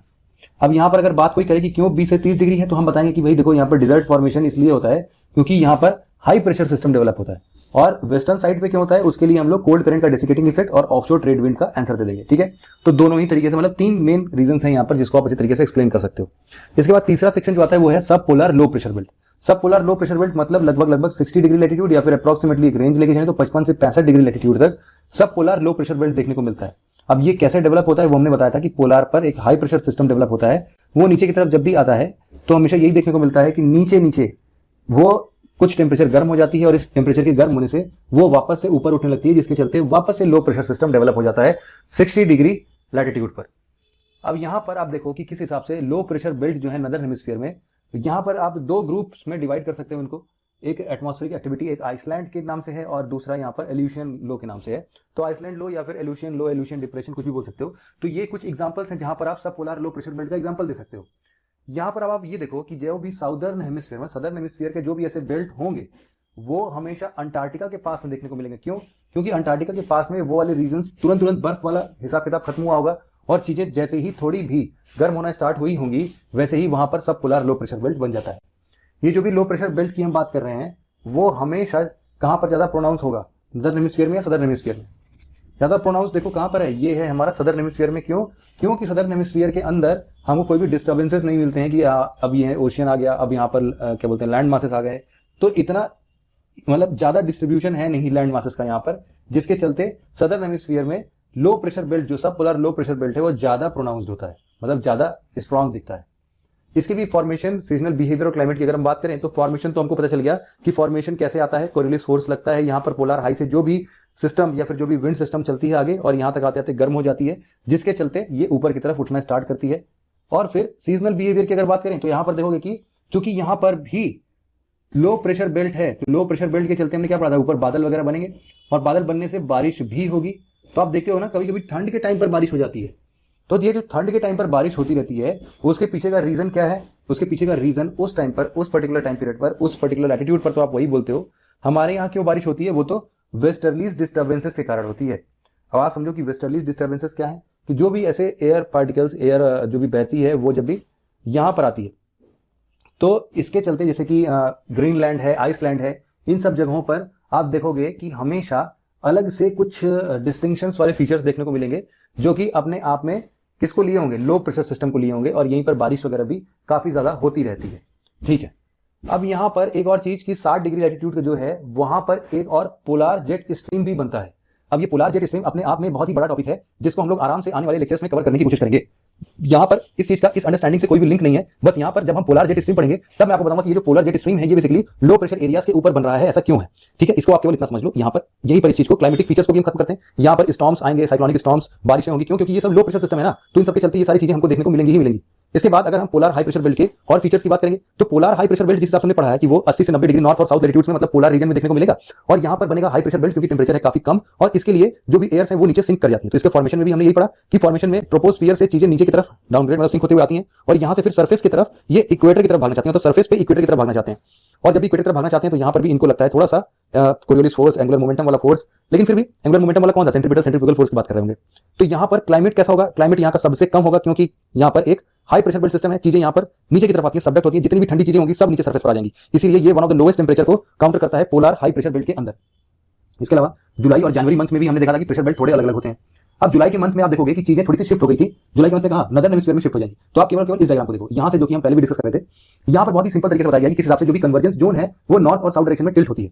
देखो ऊपर वाला जो रीजन है यहाँ चूंकि गर्म हवाएं काफी ज्यादा होंगी और प्लस जमीन जल्दी गर्म होता है, तो इसलिए लैंड वाले सर्फेस आप देखोगे कि इसका नॉर्थ वर्ड बल्जिंग होगा, और जहां पर बहुत ज्यादा लैंड वगैरह मिल जाता है तो बल्जिंग जो है वो और ऊपर नॉर्थ की तरफ पहुंच जाती है। तो ये बेसिकली एक आईटीसीजेड है। इस आईटीसीजेड को हम लोग एक और नाम देते हैं, इनका नाम है थर्मल इक्वेटर्स। थर्मल इक्वेटर्स क्यों दे रहे हैं? क्योंकि ये तरीके से इक्वेटर जैसा ही बिहेव करेंगे इस टाइम पीरियड में, थोड़ा बहुत ऊपर नीचे होगा। जैसे कि अभी तक हम इक्वेटर की सीधी लाइन को बोलते थे कि हाँ भाई सन के डायरेक्ट रेज यही अचीव करेंगे, लेकिन यहाँ पर क्योंकि थर्मली इंड्यूस्ड होते हैं तो इसके चलते ये कुछ वेरिएशंस देखने को मिलते हैं। तो आप अपने दिमाग में छोटा सा इमेज बना के चलते रहो कि जब भी ऐसा होगा जहां पर अर्थ जो है सीधे ट्रॉपिक ऑफ कैंसर के ऊपर चमकेंगे, तो इन दिनों में क्या होगा कि जो भी हमारा आईटीसीजेड है वो भी ऊपर की तरफ शिफ्ट होगा। ठीक है, इवन जो भी हमारा प्रेशर बेल्ट है तो हमारा प्रेशर बेल्ट भी ऊपर की तरफ शिफ्ट होगा। अगर हम लोग शुरुआती 6 महीने मतलब कि जुलाई अगस्त की बात करते हैं, जब ट्रॉपिक ऑफ कैंसर पर सन की डायरेक्ट रेस पड़ती है, स्लैंट रेस नहीं डायरेक्ट रेस पड़ती है।